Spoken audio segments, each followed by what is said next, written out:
A leading EU official has penned a love letter to Britain, expressing his deep hurt over Brexit and concluding, "You will always be welcome to come back." European Commission Vice President Frans Timmermans wrote the letter in The Guardian. "Since I went to a British school, you have always been part of me. Now you are leaving, and it breaks my heart," the top of The Guardian piece reads. The UK is due to leave the European Union on the 31st of January 2020. MPs passed Prime Minister Boris Johnson's Brexit deal on the 20th of December, just 8 days after his Conservative Party won a majority in the general election. This will trigger a transition period of negotiations, which Mr Johnson's EU Withdrawal Agreement bill ensures will not go beyond 2020. What did Mr Timmermans say? The Executive Vice President of the European Commission starts by saying he recently read a delightful book of love letters to Europe.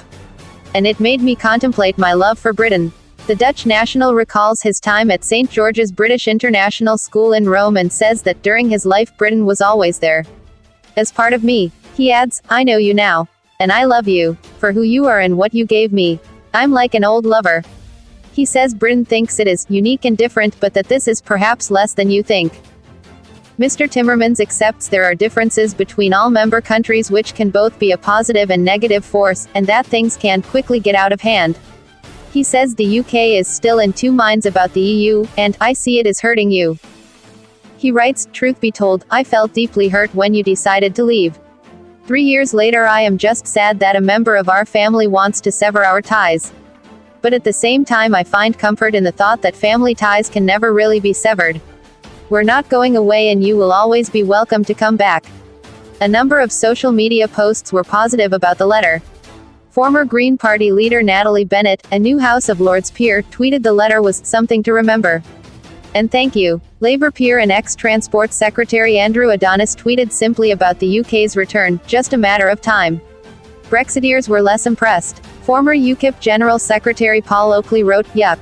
Just like a clingy ex, Frans Timmermans has written a soppy letter to Britain longing for our return to the EU. What happens after Brexit?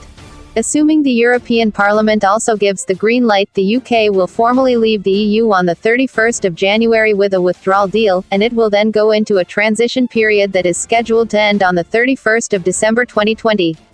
During this period, the UK will effectively remain in the EU's customs union and single market, but will be outside the political institutions and there will be no British members of the European Parliament.